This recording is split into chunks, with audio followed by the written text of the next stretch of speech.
They've done it again. Our favorite people in the world at ESPN have staked claim that Utah is better than Texas Tech and BYU. Now, honestly, if you are Cam Stewart and in the Cam Stewart boat, you probably agree. Based on how you rank football teams. As we've learned, you're not a big fan of, this team won the game head-to-head. Don't like it. I'm a test optional guy. Yep. This is from Chris Cartman, ESPN's FPI Power Rankings, and they're in this index.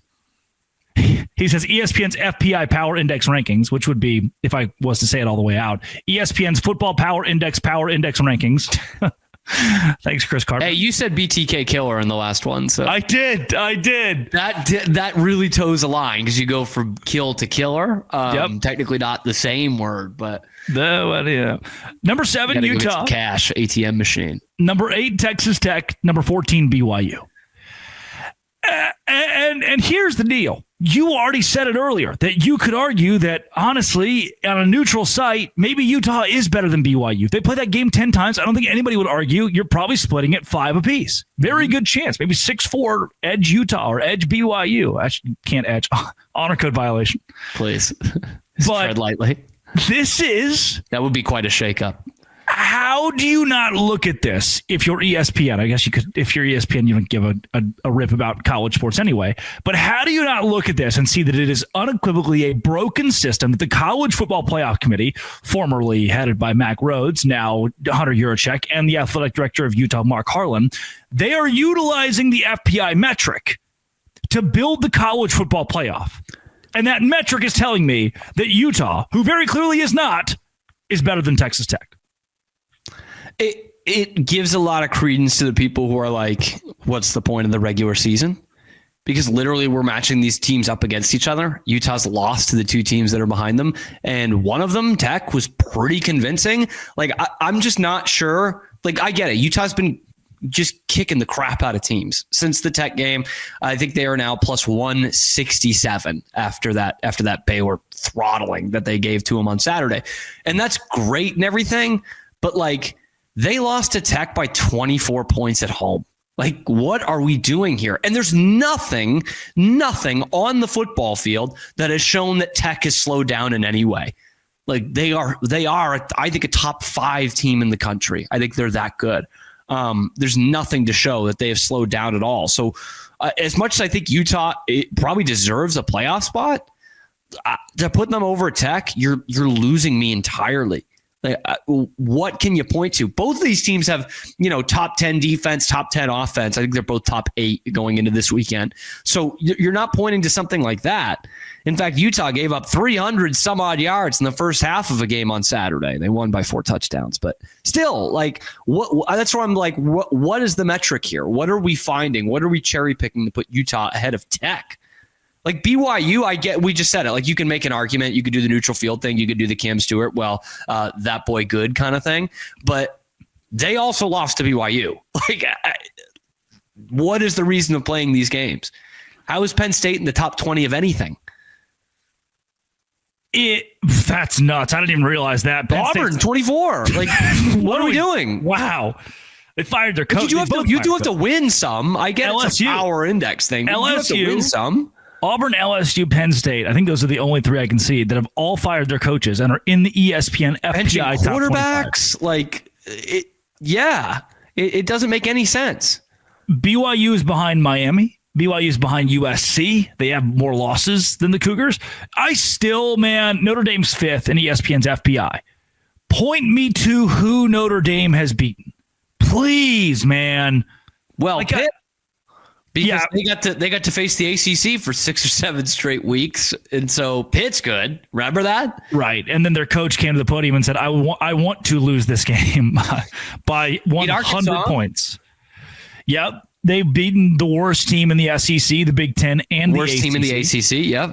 They have beaten all of those teams. BYU has beaten 5 bowl opponents. 5 bowl opponents. I think 5 Power 4 bowl opponents. The Big 12 schedule ended up not being that easy. taking into account that Utah is as good as they are. Texas Tech is very strong. And that even Arizona, TCU are going to bowl games here. And the fight that West Virginia has shown, like BYU didn't have the easy track. Joey McGuire said it last week in a press conference. He said, Notre Dame took the easy way out. BYU, not being an independent, doesn't get to choose their schedule. They can't give just cupcakes down the line. Notre Dame lost to, A&M. Who has A&M played? Scar. Nobody in the top half of the SEC. Literally 0 teams in the top 8 of the SEC. They beat a team on the road that we have been told is good, though, because they beat Notre Dame. And Notre Dame is good because people tell us they're good. Because they lost. And that's what I keep coming back to. It's like Notre Dame is just good because the folks tell you that they're good, and you just nod and go with it. Like Utah has a similar loss, 2 losses, right, as Notre Dame, both 2 good losses, and that's all the committee cares about. But Notre Dame better. Notre Dame good. Look what they did to Purdue. How about that 15-point win at Boston College? Yeah. Huh? How about that? All the kids are doing it nowadays. Georgia Tech just proved that Boston College is a tough place to play, man.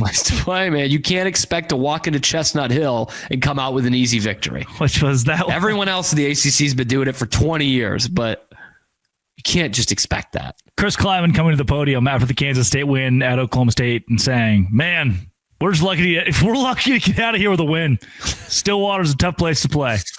Oklahoma State hasn't for anybody else the last 2 years, but hasn't won a home game in the Big 12 in 4 years.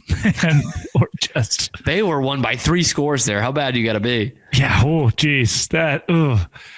This is, the metric is broken. The way we do the system is broken. And maybe it's a broken computer, but I guess it's partially another nod to how we just can't let the computers do this. They're trying to take over the world. The AI generation, it's not going to help the Big 12, and it's not going to get things accurate. So I hate the human side of this, and I hate the computer side of it too.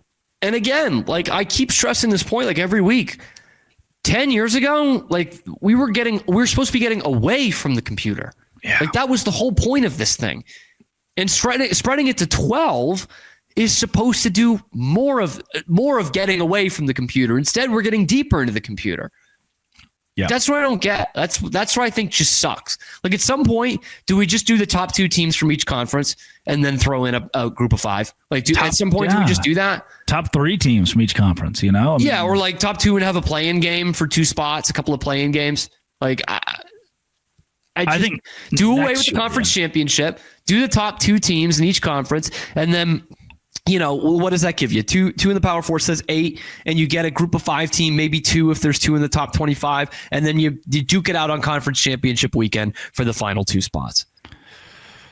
Just take it out of this. It obviously would never happen because, God, the SEC is so good, man. So good. The 8th place team in the SEC should be in the college football playoff. But I want to get away from the computers. That's what I want. How apoplectic will I be when BYU and Utah both miss the college football playoff just for us to go to 16 teams next year? That's just going to suck, man. And then trying to broker a deal of hey, Big 12, you want to have 2 guaranteed spots in the 16 team? You're not getting more than that, so you might as well take this deal. How about you sign? How about you sign right there? Right. At least we had a good year in the year that counts the most. Thanks to On3 for the graphic, by the way. That's Cameron Stewart of Locked On Baylor. Shout out to Kel. Yeah, man. Good looking dude. Father. Daddy, some would say. Thanks to House of Royal for the hat, too. Good Ivy League, man. This has been It Always Cornell. You were ratting on Cornell basketball before the show. I was man, dude. I was stunned they didn't win the Ivy in 2024. Have some shame. Jeez. This has been It Always Will Be Locked On. Thanks for making it your first listen every single day. A crossover with Baylor and Dose Grande.